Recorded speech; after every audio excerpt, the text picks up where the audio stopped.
Working from home, where every day is bring your kid to work day.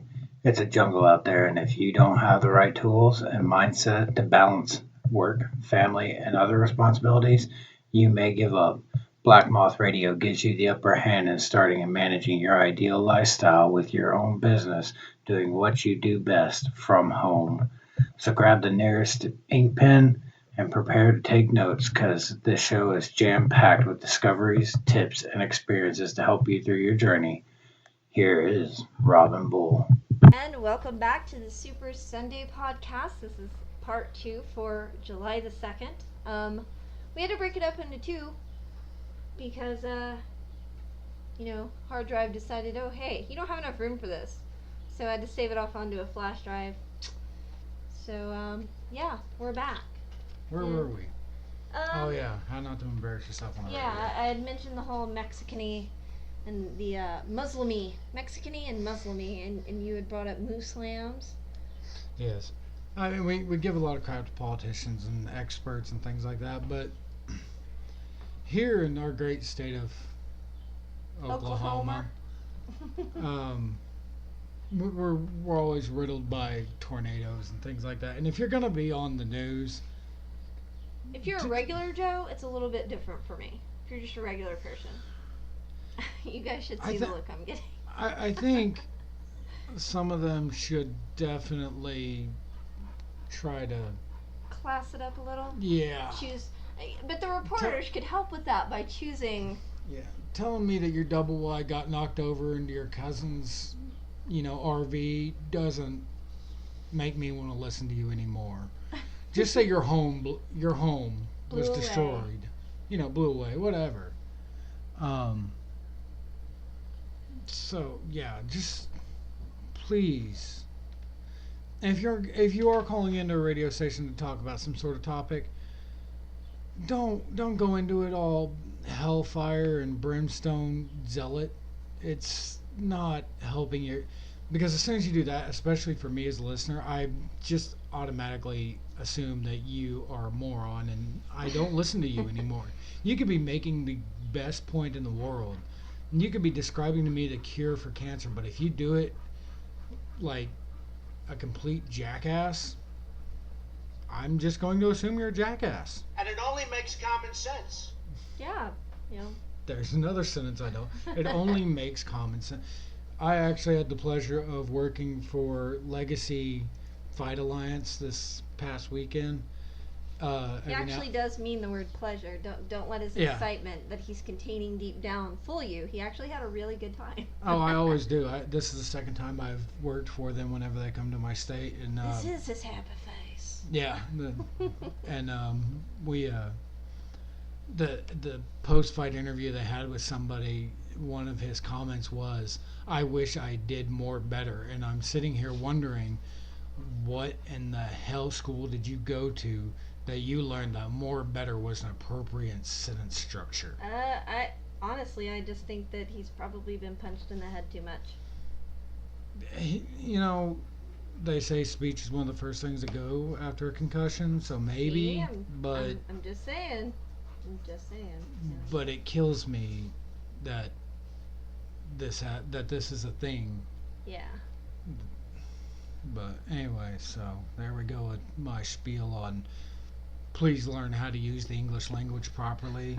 Don't use it, don't go to the dark side on that one. So I'm trying to free up some hard drive space at the same time so I don't end up having to do yet another segment after this one, run out of room. Do you want to talk about freelance misconceptions, or do you want to answer some Quora questions? What do you want to do? Let's do the misconceptions first. We'll leave the questions for last. Okay. So, freelance misconception number 1. And if you have one that you want me to talk about, it can be something that people you've met, a misconception they have about you, or it can be a misconception that you had whenever you initially first started freelancing. It doesn't have to be writing, it can be whatever. Yeah, just go on Facebook, go to the Robin Bull, and send your questions through there. We'll try to get to them. Absolutely. So the first freelance misconception, and it's one that I always heard, which is actually why I stopped saying I'm a freelancer and just started saying I'm self-employed. No, really. What do you really do? That's not a real job. What's your real job? Oh yeah, that's why I still tell people I'm a contractor, even though I'm also trying to still be a professional athlete in other martial arts, not just MMA anymore. The whole it's not a real job. People say that because they've never actually had to try to work from home. When you work from home, you realize pretty quick it's not just managing client expectations. You're not sitting around. Okay, yeah, you can have your TV on, absolutely. But the thing is, I have to do what I do every day, and take care of the house, and it's not because Danny doesn't help. Danny does help, but I wanted to go ahead and clear that up. But Danny also works, and he's goes to the gym, and he's got all these other things going on. But people assume that because you're at home, you're not actually working, and in reality, it's a lot harder to work from home. You have to manage your own time. You don't have anyone over you, and then if you have children, you got to throw that into the mix too, because it's like every day is take your kid to work day. Oh yes. I mean, my kid is sick. I don't necessarily get to take the day off. I mean, even if he has to go to the doctor, we just go to the doctor and come home and work, and I end up working just a hell of a lot later in the day, and then by then you're tired, but you still got to work. So, make no doubt about it, it's a real job. Oh yeah. Just because you're doing it from the house doesn't mean that it stopped being work. Yeah. And then we're hoping that it's work that you actually enjoy better than your other job that you left it for. Yeah, but it can also be very, very stressful. So that's something else to consider. It's definitely a real job, and if anything else, it's also added stress. Someone else sent one in on my personal page, because she keeps seeing these ads, and I'm sure you've seen it on Facebook. I actually responded to one of the ads and pretty much told them they were crazy and liars. Facebook, Craigslist, well, whoever. Make $10,000 in a day freelancing, and or make $400 a day. Well, I see that all the time on Craigslist. You can do. Or it'll say something like $400 a day by taking surveys. Yeah. Or. When you first start freelancing, I'm hoping that you have a safety net. You've got some savings, you've got some, you have a backup plan. It's really important. And I do know some freelancers who make six figures. And yes, you can make enough that this can be your actual job, because it's my actual job. With that being said, and you can make enough that you're actually making six figures. It's possible. You can. But the ads that are out there that are like, work from the beach, make $10,000 a day. I've had some really decent paying clients, and I've had some really good months here and there. I know what my average is. I make enough that it's, what I do. I make more than I did teaching. I make more than I did in a law firm. Right. But with that being said, it is an unrealistic expectation to think that you should quit your job and that tomorrow you're going to have this writing gig that pays you $10,000, because that's not really how it works. I really wish I had that sound clip. That's not how it works. That's not how any of this works. Yeah. Because when you actually, you go out there and you get on Upwork, you get on, Elance isn't there anymore. Like you said, the thing with Craigslist, you get a lot of write for exposure. People die from exposure. Don't write for exposure. And don't write for the whole, I'll share my ad revenue with you.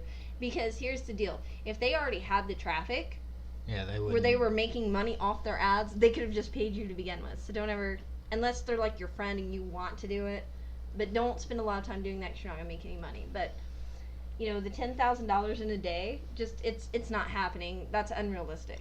Yeah, no. You're not going to. Unless you're going to rob a bank.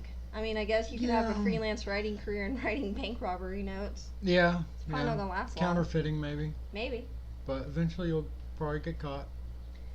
So then you're so lucky. You get to work whenever you want. No, you don't. It's real simple. Contractors do this, get into the field of self-employment thinking that all the time. I can just go work when I want. I can work no, because these people, I had a good friend. He painted houses, I helped him out for a little bit.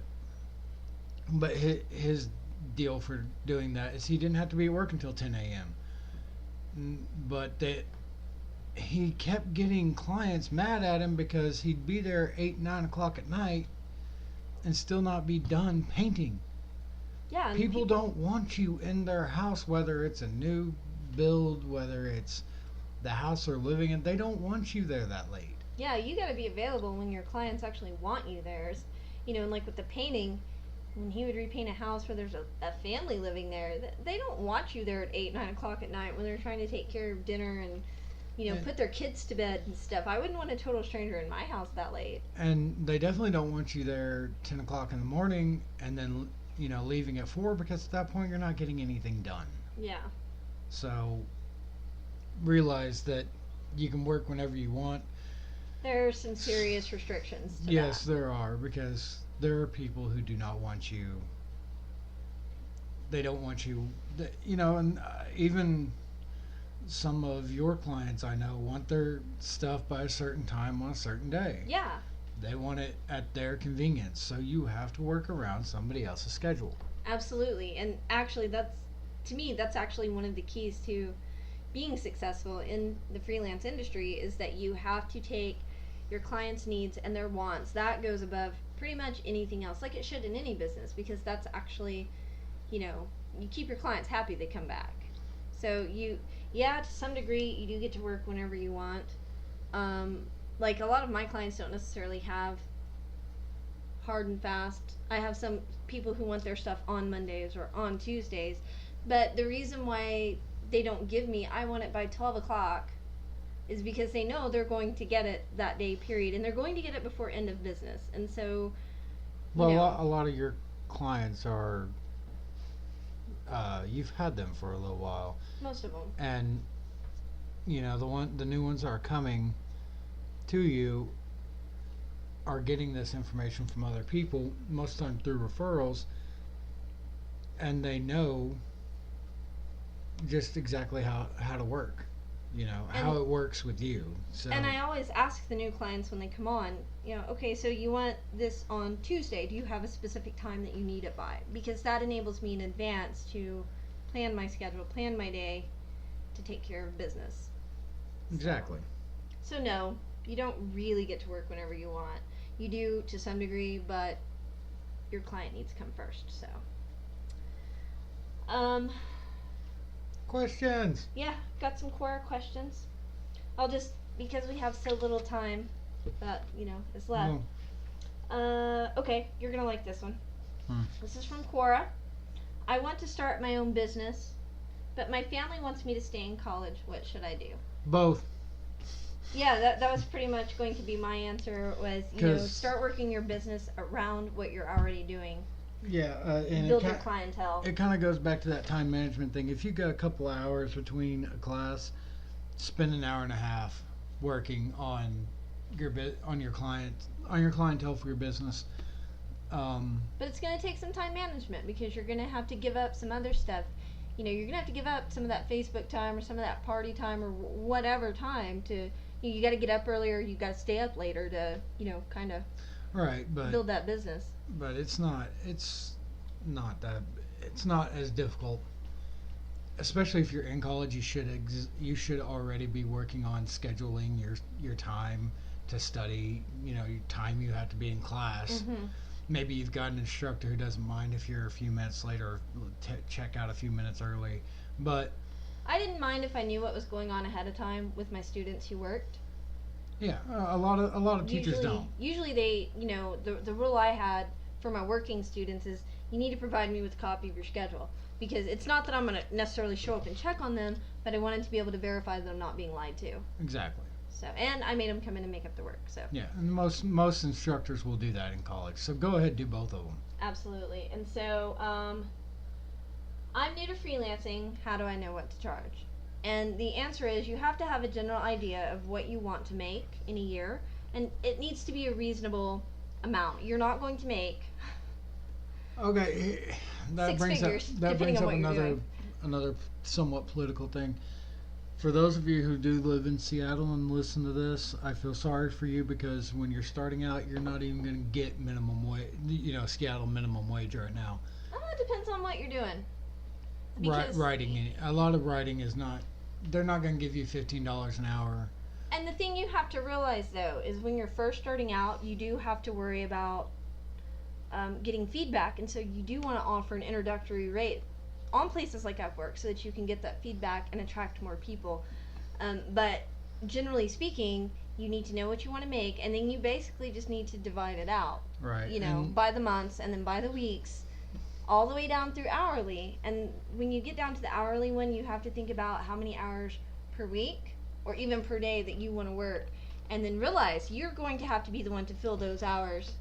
But ultimately only you can decide what you need to be paid, but you need to take things into consideration, like Danny said, where you live. He mentioned Seattle, what you need to make to survive, what your cost of living is. Like, there are some considerations. Yeah, you can I feel bad for people in like California, New York that try to start businesses and don't have $250,000 saved up because their rent out there is just insanely high. It is. So just so you know, and that's the other thing, keep your expenses as low as possible. Yeah, our state still goes on the bare minimum federal standard wage. Minimum wage. That's how low our cost of living is. So when I hear that other states' minimum wage is like $12, $13, $14, $15 an hour, I go, Jesus, how much is a freaking loaf of bread? Yeah. And it scares the crap out of me to think about it.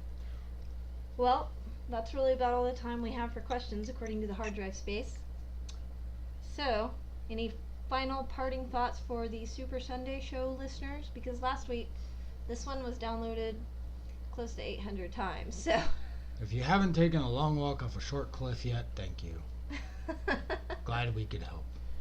If you have any questions, comments, or concerns, make sure that you find us on Twitter, which is twitter.com/TheRobinBull, Facebook, facebook.com/TheRobinBull.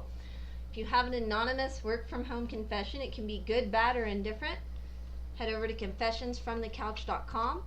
Look at the top of the page. You will find confessional. You can send in your anonymous confession, and it will be posted. Make sure you subscribe to confessionsfromthecouch.com, too. And it comes with the bare minimum Hail Marys required.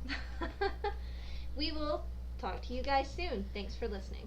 Podcast with a plan to implement the tips you've heard, a great attitude, and you have subscribed to Black Moth Radio to ensure that you never miss out on any of the good stuff. If you're a hopeful work-from-home freelancer, or even if you've settled in your work-from-home lifestyle, we hope you've learned something useful today. If you're ready to learn more about the work-from-home lifestyle, please go check out selfie.com/TheRobinBull. That is selfie, SELLFY.com/TheRobinBull. Have questions, comments? Let Robin know by going to facebook.com/TheRobinBull. Thanks for listening.